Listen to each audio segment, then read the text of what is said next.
C'est si bon de marcher avec le Seigneur. Nous allons parler des messages qui dit « Qui a connu la pensée du Seigneur pour l'instruire? Or, nous avons la pensée de Christ. » Alléluia. Donc, la pensée, si on regarde par le dictionnaire, est une faculté psychique par laquelle l'homme peut deviner des choses ou des projets. Donc, c'est-à-dire que l'homme reçoit des choses dans son esprit ou dans sa tête, et il commence à vouloir chercher à faire apparaître cela dans la réalité physique. Comme on dit, toute réalité commence par une pensée. Je suis sûr et certain, une fois j'avais dit dans un message, l'homme n'est que la source de pensée tout le temps. L'homme n'est pas, lorsqu'il est réveillé le matin, jusqu'au soir, il ne fait que penser. Ah oui, même s'il est silencieux, dans son cœur, il ne fait que penser.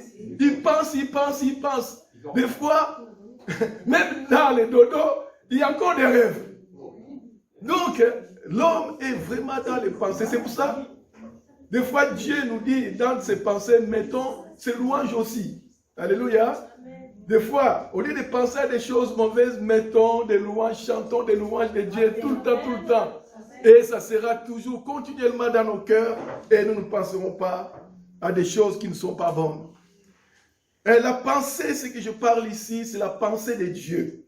Dans Romains 11, 33 à 36, il est écrit « Ô profondeur de la richesse, de la sagesse et de la science de Dieu, que ses jugements sont insondables et ses voies incompréhensibles.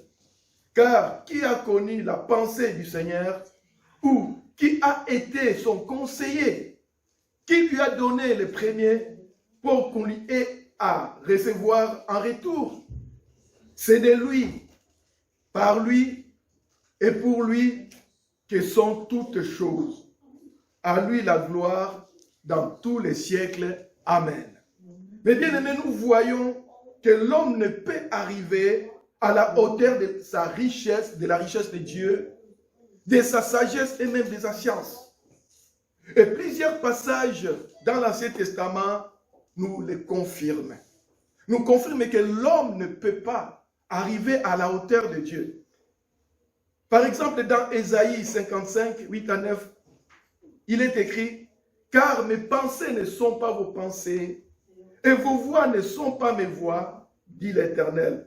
Autant les cieux sont élevés au-dessus de la terre, autant mes voix sont élevées au-dessus de vos voix, et mes pensées au-dessus de vos pensées. » Toujours dans Ésaïe 40, 13 à 14, il est dit aussi « Qui a sondé l'esprit de l'Éternel? Qui l'a éclairé de ses conseils? Avec qui a-t-il délibéré pour en recevoir l'instruction? Qui lui a appris les sentiers de la justice? Qui lui a enseigné la sagesse et faire connaître les chemins de l'intelligence? » Mais bien aimés, lorsque nous voyons tous ces passages, ceci montre que la petitesse et l'incapacité de l'homme de pouvoir connaître tel que Dieu il est. Et d'ailleurs, il est écrit que l'homme naturel ou l'homme animal ne peut concevoir l'existence de Dieu car elle est pour lui la folie.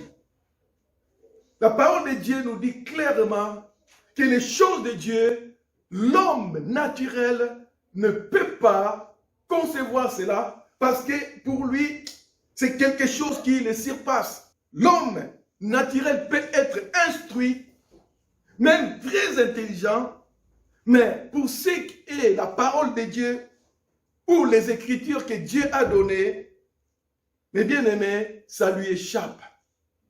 Ça lui échappe complètement. Pourquoi? Parce que ces écritures, ça ne peut pas être comprises par l'homme, par ses capacités naturelles. Parce que ces capacités naturelles ne peut pas rentrer dans la conception de Dieu, ne peut pas rentrer dans la profondeur de Dieu, parce qu'il lui manque quelque chose qui est très important. Mais bien aimés, ne soyons pas étonnés, comme tout homme pose la question métaphysique de ses origines, de son existence. Il arrive même que l'homme enseigne que nous sommes des descendants des singes. Et c'est là pourquoi? Parce que l'homme a toujours voulu connaître d'où il vient, quelle est l'origine des choses. Et même, il a établi des théories qu'on appelle la théorie d'évolution. Mais bien aimé, de ma part, je pense même que cette théorie n'a pas de base scientifique. Elle n'est qu'une croyance. Mais l'homme qui n'arrive pas à expliquer l'existence de la vie sur Terre, il a formulé cette théorie dans le but d'apaiser ses tourments et ses questionnements. Je vous dis clairement, même des gens qui se disent athées, il y a un moment où ils se posent et disent, ben, pourquoi je suis né et après mourir? Mais qu'est-ce qui se passe? Et même des gens disent, ben, qu'est-ce qu'il y a après la mort? Ça arrive à tout le monde. Mais bien aimé, il y a une pensée, une seule, que Dieu a mis dans le cœur de l'homme, c'est la pensée de l'éternité. C'est cette pensée-là qui fait que l'homme pose toujours des problèmes, des questions aux problèmes de son existence. Parce que cette pensée, que tu sois croyant ou pas, que tu sois qui que ce soit, de monde, tout ça, on peut dire, tout le monde pense à quelque chose. J'ai vu à quelle occupation Dieu soumet le Fils de l'homme. Il a fait toutes choses belles en son temps. Même il a mis dans leur cœur la pensée de l'éternité, bien que l'homme ne puisse pas saisir l'œuvre que Dieu fait du commencement à la fin. Ecclésiaste 3, 10, 11. Dieu a mis cette pensée dans le cœur de l'homme pour que l'homme les cherche. C'est à cause même de cette pensée, mes bien-aimés frères et sœurs, il y a autant de religions dans le monde. Et dans toutes ces religions, quelle est la promesse dans toutes les religions? Si vous croyez bien, quelle est la promesse que toutes les religions donnent? La vie éternelle, l'éternité. Parce que l'homme cherche l'éternité. Dans tout ce que l'homme fait, cherche l'éternité. Lorsqu'on commence à parler de la mort, l'homme a peur. C'est à cause de la peur de la mort qu'on est en train même de soumettre l'homme à des choses qu'autrefois il ne pouvait même pas accepter. Parce que l'homme, il ne veut pas mourir. L'homme, il veut vivre l'éternité. Lorsque je regarde la lecture que je viens de faire ce matin, mes bien-aimés, cette lecture est bien vraie lorsqu'on regarde les choses dans les temps de l'ombre des choses à venir. Cette lecture est vraie car le monde est totalement dans les ténèbres. Mais dans l'Ancien Testament, ces passages, les bien-aimés, étaient complètement vrais. À quelques exceptions que nous voyons en Israël. Aujourd'hui, cette lecture n'a plus de valeur à 100%. Je vais vous expliquer.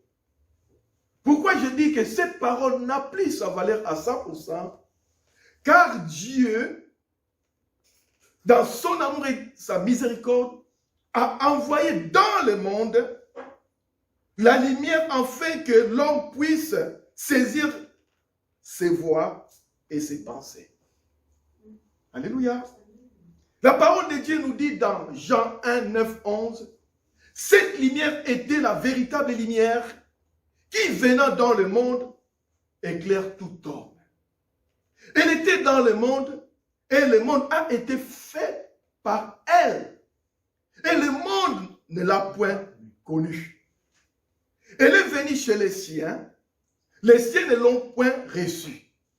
Mes bien-aimés, vous voyez, Dieu par son amour, il a envoyé une lumière pour éclairer tout homme.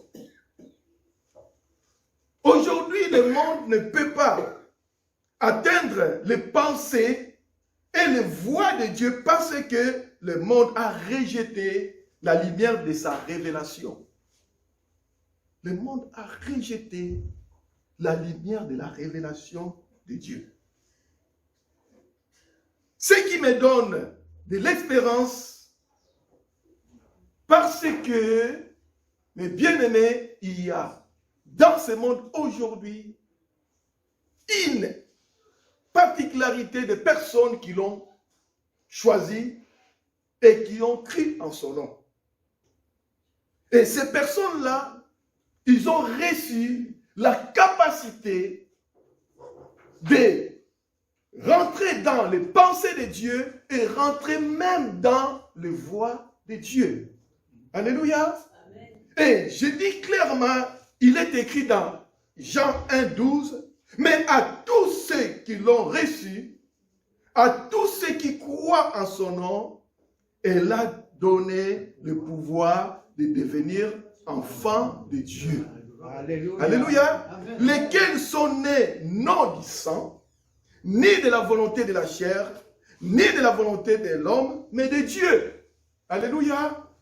Donc on voit très bien ici, par le nom de Jésus, le Fils unique de Dieu, Christ, qui est la lumière de la révélation de Dieu à tous ceux qui croient en lui. Alléluia. Alléluia. Amen. Il est celui qui donne l'identité de Dieu à celui qui croit. Il n'y a pas une autre personne qui peut nous donner cette révélation.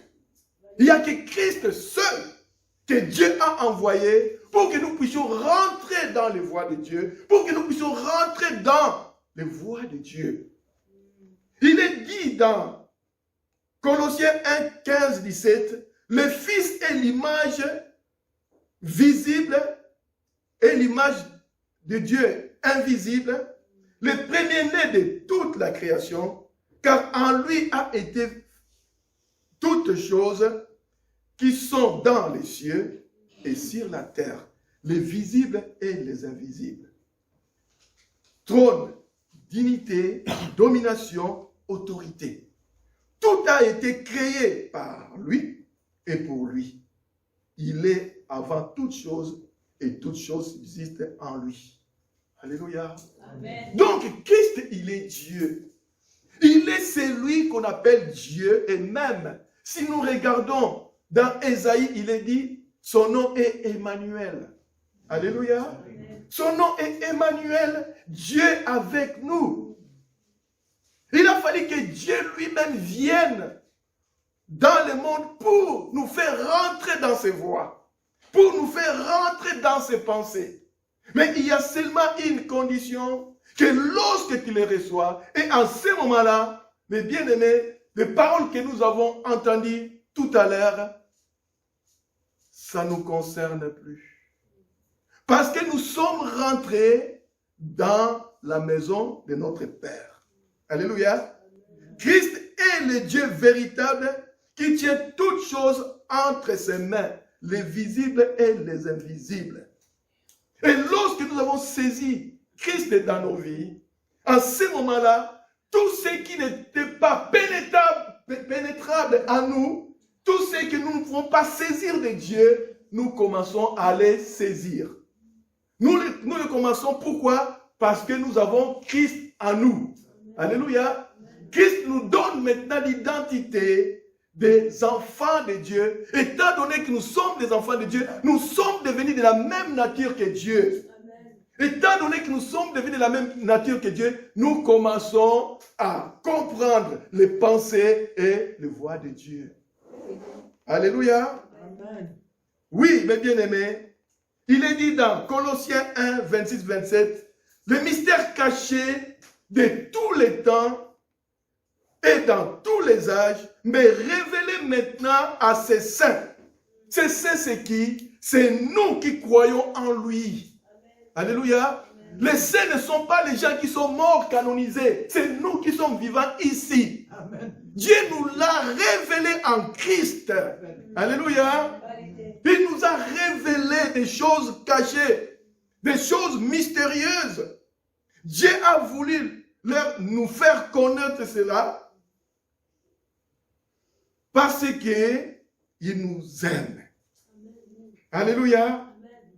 Dieu a voulu leur faire connaître la glorieuse richesse de ces mystères parmi les païens, savoir Christ en nous, l'espérance de la gloire.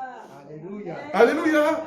Christ en nous, l'espérance de la gloire. Nous ne vivons plus de nous-mêmes, nous vivons dans la gloire de Dieu.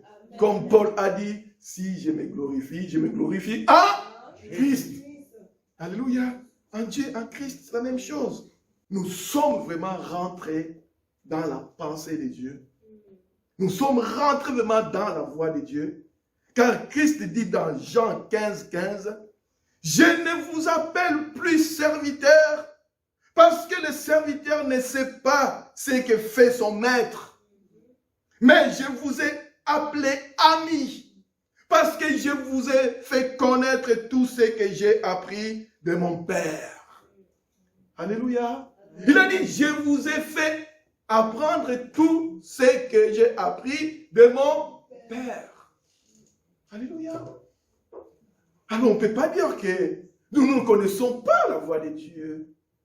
Nous ne connaissons pas la pensée de Dieu. Non, on ne peut pas dire ça. Ça, c'est quelque chose qui est dans l'Ancien Testament.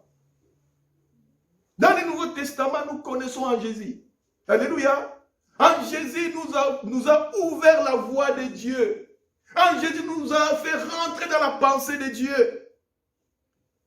Et bien aimé, Dieu nous a révélé ces choses par son esprit qui vit en nous.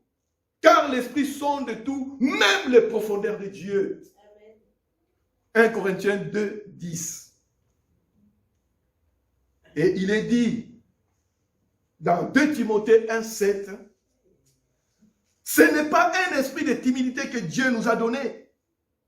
Au contraire, son esprit nous remplit de force, d'amour et sagesse. Amen.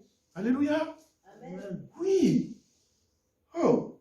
Mais bien aimés, chassons que nous n'avons pas reçu l'esprit du monde, mais l'esprit qui vient de Dieu, afin que nous connaissions les choses que Dieu nous a données par sa grâce. Alléluia.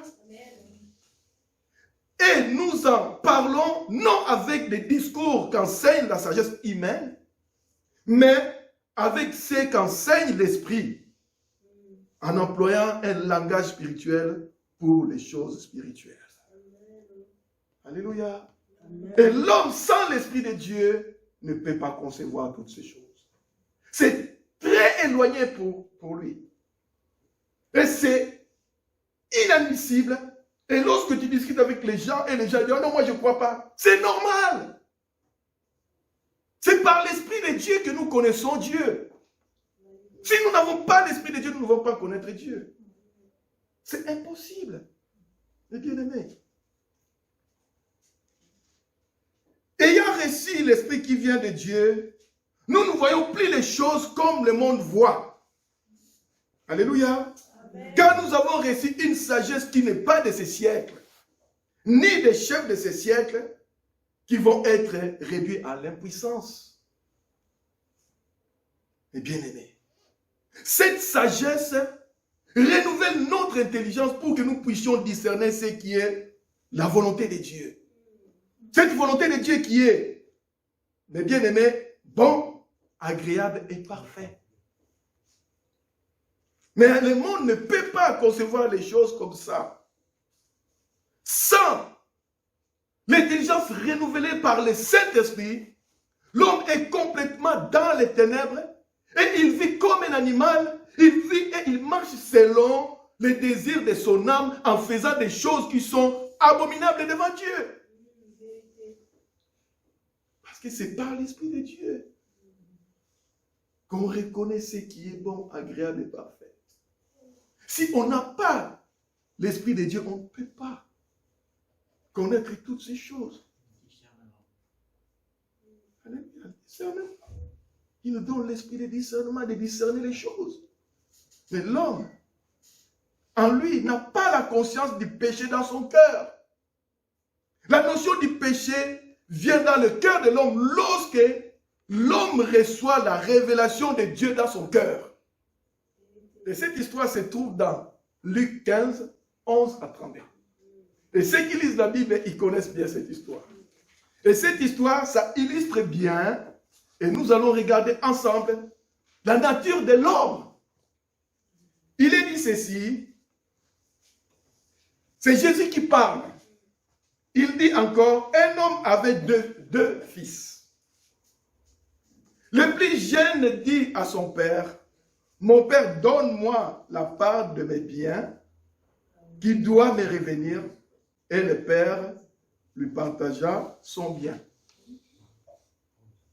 Mais bien aimé, déjà lorsque ce fils est en train de demander ces choses, est-ce qu'il avait la notion et qu'il faisait du mal à son père? Un père qui est vivant, qui commence à dire, oh, donne-moi mon héritage. Ça dit, tu souhaites quoi? Sa mort. Mais pour lui, il n'avait pas la conscience qu'il souhaitait la mort de son père. Et peu de jours après, le plus jeune fils, ayant tout ramassé, partit pour un pays éloigné où il dissipa son bien en vivant dans la débauche. Ça, c'est le monde. Le monde est comme ça. Et lorsqu'il eut tout dépensé, une grande famine survint dans ce pays et il commença à se trouver dans les besoins. Il alla se mettre au service d'un habitant du pays qui l'envoya dans ses champs garder le pourceau. Mais bien aimé, c'est-à-dire quoi? C'est-à-dire que le monde aujourd'hui sans Dieu, le monde fait des alliances qui ne sont pas de Dieu.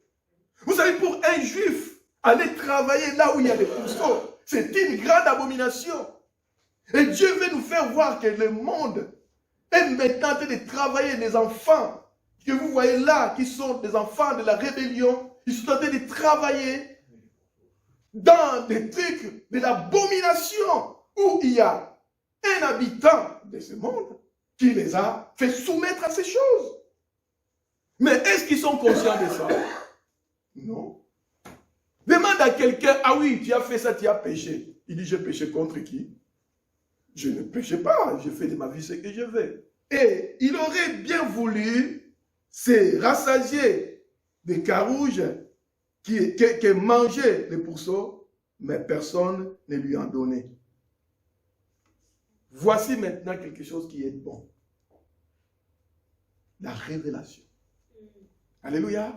Il a tourné à rond. Il a fait tout ce qu'il voulait, tout ça, mais tout cela ne lui a pas donné la paix. Mais il y a un moment où, alléluia, il est dit ceci, étant entré en lui-même, il dit, combien des ouvriers chez mon père ont du pain en abondance et moi, ici, je meurs de faim. Comment ça? À chercher. Il dit, mais je ne veux pas vivre cette vie-là. Cette vie, ça ne me convient pas.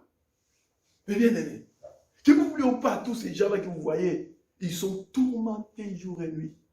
Ils n'ont pas la paix dans leur cœur.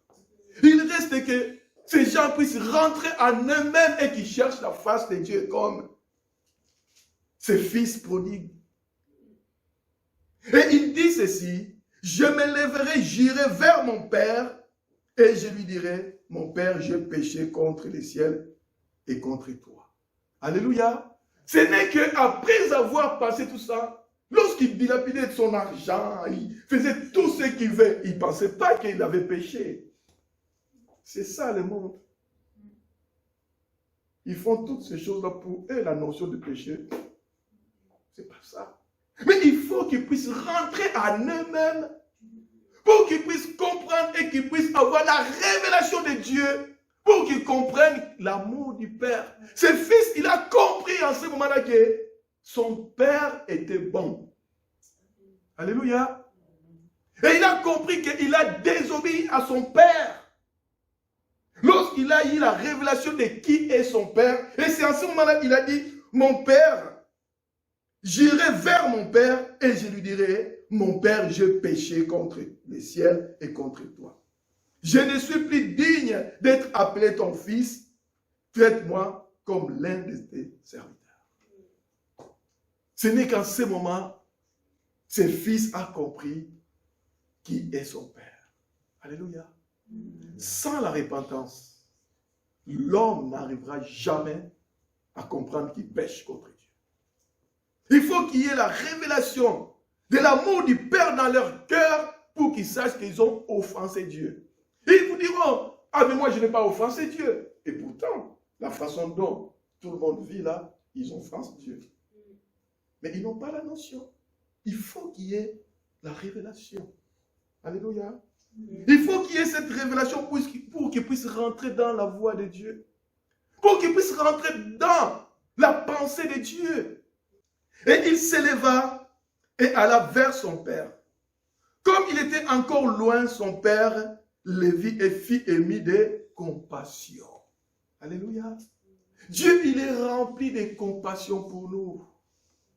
C'est pour cela que nous avons vu, il a envoyé sa lumière dans le monde.